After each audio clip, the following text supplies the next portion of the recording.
Of course, as is tradition, of course, as we look ahead to the rest of the Premier League season, it's time to get some predictions, starting with the man who's back from his 8-week holiday, Craig Burley. Who have you got winning it? Well, this was a bit of a... That photo never gets old, does it? No, it's fantastic. I've gone for Arsenal. Yep. Because I think they progress every year. And I think for City, it's just... I think it's going to be... It has to be difficult for them to continue with this desire and drive. And I think Julien Laurens for them is going to be a bigger loss than people would imagine. Also, on top of that, can Kevin De Bruyne keep doing it? He had 6 months out injured last year. He looked heavy-legged when he came back, apart from the odd game. Mother Nature is catching up with him, so I think it's going to be difficult for City. And then I think Liverpool and Tottenham, maybe Man United, you could switch. Maybe they'll crawl into the top four and then Newcastle. I think Erling Haaland will be top scorer again. I don't necessarily think he'll be brilliant. I thought he was poor last week in the Community Shield. His general play. And I think Martin Odegaard really can keep progressing and drive this Arsenal side forward to a title. I really feel that this is now the time for Arsenal. Yes, City are not weak. And yeah, you could say City have the strongest squad. But how difficult must it be to drag yourself out of bed and have that same desire, week in, week out, to continue to go and do it? And I think we saw last week in the Community Shield that United picked quite a few flaws on that back line again. And I know it wasn't a full-strength City side, but those are the flaws that ultimately had them knocked out of the Champions League last year. We saw a lot of games in the Premier League, so they still have those defensive areas, Man City that is, where I think better teams can get at them. And I think we'll start to see more teams have a little bit of a go at Man City this season. And it's not that they're a bad side, it's just that as every year goes by, to continue to do it and be better every year.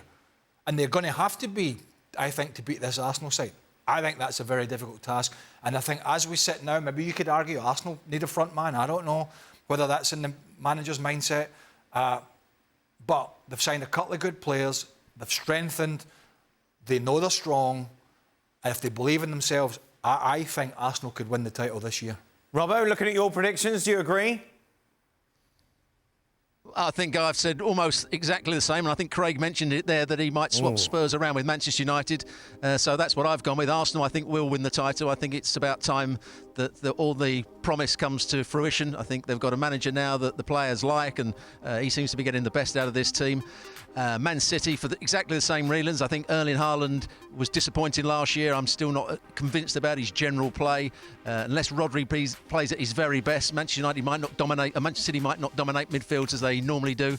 And I've gone with Manchester United into fourth place just because of the players they've got, and some of the other clubs like Aston Villa playing in the Champions League might not be able to replicate what they did last year. And I'm still not sure about Newcastle either, and certainly not Chelsea. So Manchester United fourth.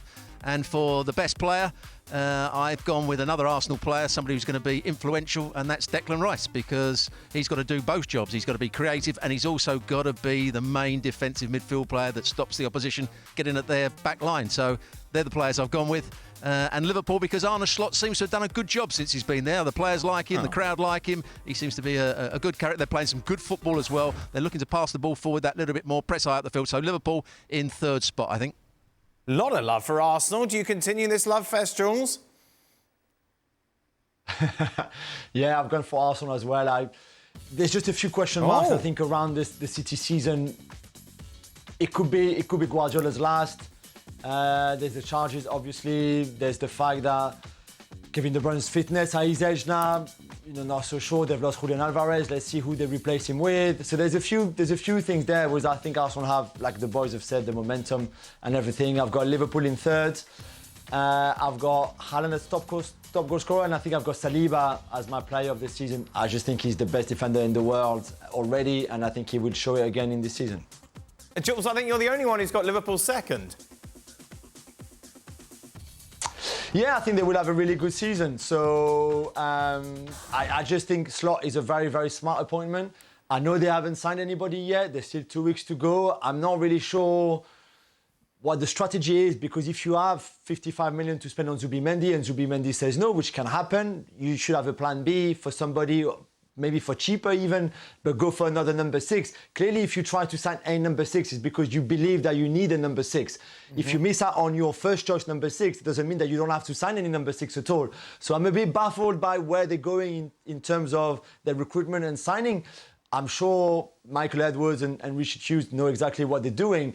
I just think that usually when you draw a list of targets and potential players to recruit, you've got a plan A, B, and C. If plan A doesn't work, usually you go for plan B.